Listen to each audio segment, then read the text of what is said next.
இந்த மதுரையில் நடக்கக்கூடிய இந்த மாநாடு. அங்கே கண்டிப்பாக அது எலெக்ஷனுக்கு 6 மாதம் முன்னால் 6-7 மாதம் முன்னால் நடக்கிற மாநாடுனும் போது கண்டிப்பாக அதில் அவருடைய ஸ்பீச்சும் அங்கே இயற்றப்படுகிற தீர்மானங்களும் கண்டிப்பாக முக்கியத்துவம் வாய்ந்தவை தான் இருக்கும். அதுக்குள்ளே அதில் ஒரு கிளாரிட்டி கிடைக்க வாய்ப்பு இருக்குது. இந்த 10% அவர் பிஜேபியோட போகிறதுக்கு இருக்க வாய்ப்பு இருக்கா, இல்லை மொத்தமாக வாய்ப்பிட விட்டான்றது அங்கே தெரியும் நமக்கு. அதில் ஓரளவு கிளாரிட்டி வந்துடும். அவர் வந்துங்க, இப்போ நீங்கள் அவரோட பங்களிப்பு என்பது வரும் தேர்தலில் ஒரு முக்கியமாக இருக்கும்.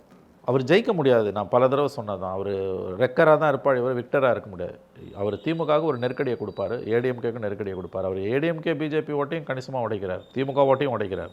ஆதரவு இருக்குது. ஆனால் தேர்தல் நேரத்தில் அது எப்படி ஓட்டாக மாறுது, அந்த மிஷினரி அவங்ககிட்ட இருக்கான்னா அதெல்லாம் $1 மில்லியன் கொஸ்டின். பட் ஸ்டில் அது எல்லாத்தையும் மீறி அவரால் ஒரு குறைஞ்சது 15% ஓட்டை உடைக்க முடியும் தான் நான் நம்புகிறேன். ஒரு 1/3 ஆஃப் த கான்ஸ்டுவன்சிஸ், ஒரு 70 கான்ஸ்டுவன்சிஸில், ஈவன் இஃப் இட் 60 கான்ஸ்டுவன்சிஸில் 15% வாங்கினாங்கன்னா கூட அது எந்த பக்கம் ஸ்விங் பண்ணும் டிஎம்கேவோட சான்சஸ். ஏன்னா பாத்தியதை ஏடிஎம்கே டிஎம்கே 2 பேருக்குமே அதிகம். 2 பேருமே they are keeping their fingers கிராஸ்டுன்னு வாங்க ஆங்கிலத்தில்.